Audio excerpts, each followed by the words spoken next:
Ako nga pala si Sedelec Sabungan ng Abungan Poultry Supply, taga Dagupan City. Ang loft name ko ay Abungan Poultry Supply. Nag-start kami nung elementary pa kami, yung mga kalapating bahay. Napakapakain lang namin dati.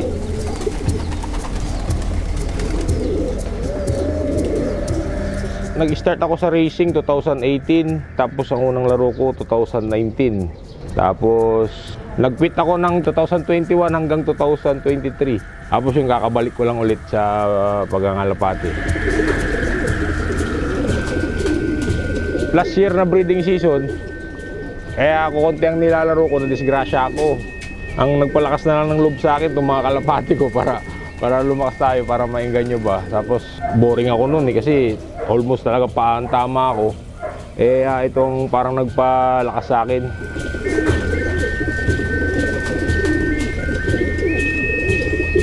Unang club na sinalihan ko sa yung unang-una sa Pangcom. Tapos sa Paper PC. Sa ngayon, yung bagong nilalaroan ko yung DXPC. Doon ako nag-second overall. Naglaro ako sa 120 days challenge ng DXPC. Tapos yun, kakabalik lang natin, nakasungkit tayo. Ang nasungkit natin doon sa palaro ng 120 second overall. Tapos second re-entry, third lap re-entry, second din sa King of South, tapos third tayo sa 3 laps re-entry.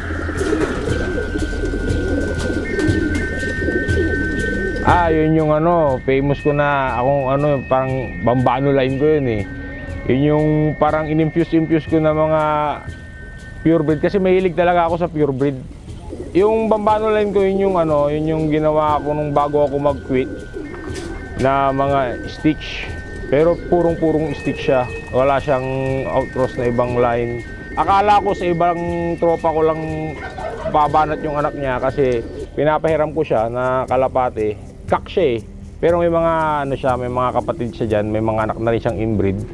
Yung kak na yun, nagpo-produce na rin ng mga pooling champion, tapos nag-overall na rin sa Lingayen. Yung nilalaro ni Godfred Sapra. Sa kanya ko pinahiram yun, yung nag-quit ako. Bumalik tayo, kinuha natin ulit yung ibon. Ayun, eventually nakasungkit din ng second overall agad ng 120 days challenge.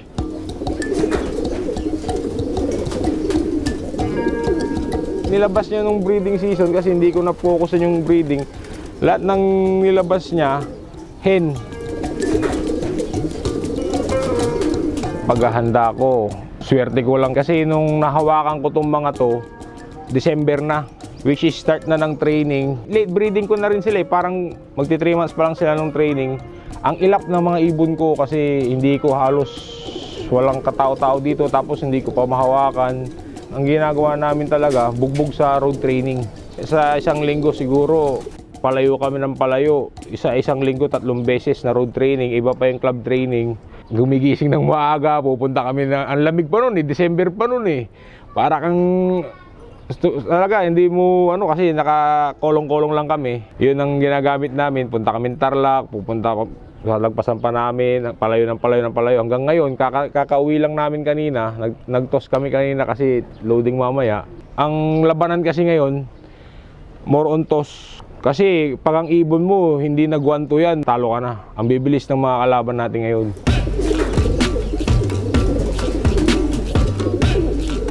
Sa akin sa health, talagang number 1 ako dyan. Pag mahinang ibon, hindi ko nilalaro. Parang tao ba? Kung malakas ang resistensya niya, hindi yan magkakasakit. Hindi magkakasakit yan. Kaya ang ginagawa ko ngayon, malinis sa patuka, magandang vitamins, tapos yun, proper handling kasi sa akin pag nagkasakit ng ibon ko, hanggang 3 araw lang gamutan lang yan. Pero kinigilid ko na yan, hindi ko siya nilalaro. Yung Super C ay yung ginawa kong antibiotics na madaling mag-recover ang kalapati mo, lalo pag naghahabol ka ng araw during race. Bago mo siya pakainin, bigyan mo na siya agad. Depende pa rin sa tama ng ibon mo. Pwede mo siyang double dose, single dose. Ang kagandaan dyan, mabilis magpa-recover ng ibon, lalo pag galing hard race, smashan. Kung tumukod ibon mo, pwede mo siya pang flashing. Sa patuka talaga dyan nanggagaling lahat eh. Sa nutrients. Saka number 1 yan talagang malinis. Kasi nagtitinda rin ako eh. Kaya alam ko mga feedback ng mga customer sa mga patuka. Kasi ang mga pansier ngayon halos kainin na nila yung patuka para makita lang na malinis eh. 'Di ba? Minsan aamuin. Kulang na lang. Sige, tikman nyo. Sabi ko na nga lang sa tindahan ko eh. Kaya talagang maano mo yung kagandahan ng patuka pag maraming tumatangkilik na pansier. Kasi sa akin, maselan ako. Pagka kinilo ko rito, mga kasama ko, niyayak-ayak ko pa. Pag mali ang malinis na patuka eh, hindi mo, pag ginanon mo, yung binistay mo ba, wala siyang, hindi siya dusty eh. Saka smooth na smooth yung patuka, tamang accurate yung mixture, ganun.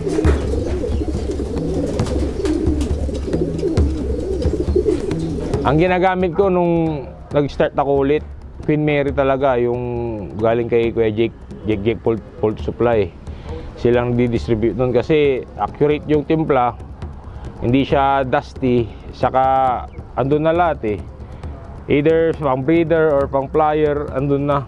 Bago ko to i-offer sa market, sinusubukan ko muna yan. Tapos dun, kung magandang feedback sa akin, yun na yung talagang ipupush namin na product. Siyempre alam din nila na naglalaro tayo para hindi na rin sila malito.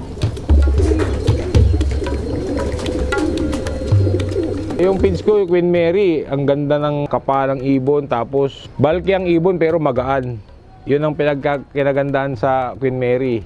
Makikita mong laki ng ibon pero pag kinapa mo ang gaan. Pabilisan ng karera ngayon, ibig sabihin dapat fit na fit yung ibon mo sa anumang klase ng laro. Hard man o paanong karera. Competitive talaga, yung talagang uuwian ka.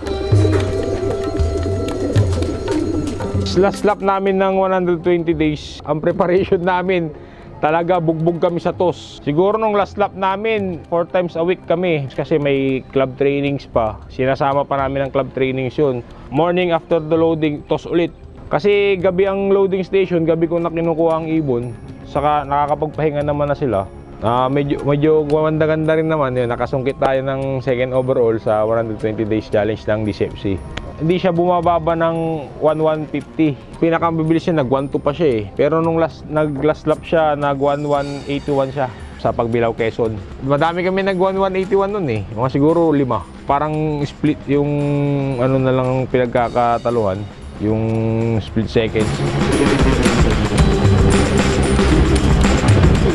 Dati ko nang ginagamit to, kaso yung sa location ko dati, okay siya kung okay, pero yun nga lang rin, hindi pa natin kapalaran, nadidisgrasya ng kuryente yung ibon natin.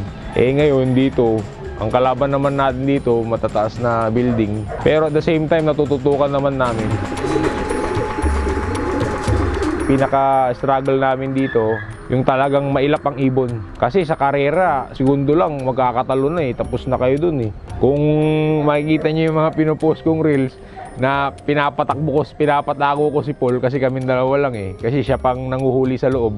Pag ganyan ng ibon, talagang tago kami dalawa eh. Kasi talagang kahit anong pagod ng ibon mo, pag nakakita ng tao, haalisan ka. Kaya yun ang pinaka-struggle namin.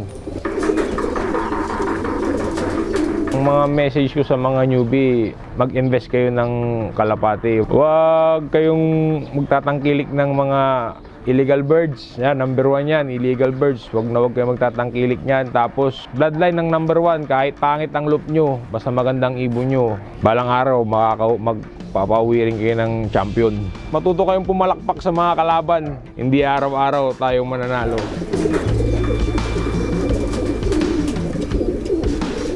Nagpapasalamat nga pala ako sa misis ko, suporta sa akin. Tapos yan kay Les Paul Lambino Reyes, yan yung parang loop manager ko siya dito. Mga parents ko, yan, nila mama at papa, saka mga ate ko, yan, mga supportive na sa pamilya namin. Mayroon pala tayong pwesto, Abungan Poultry Supply dyan sa Rivera Street, Dagupan City. Isa rin ako sa nagbebenta ng Queen Mary. Sir, hours namin 6 AM till 7:30 7:30 PM. Kaya kung kahit late na kayo, pwede pa kayong punta sa pwesto. Ako po si Cedric Sabungan ng Abungan Poultry Supply, second overall champion ng 120 Days Challenge ng DHPC. Maraming salamat po.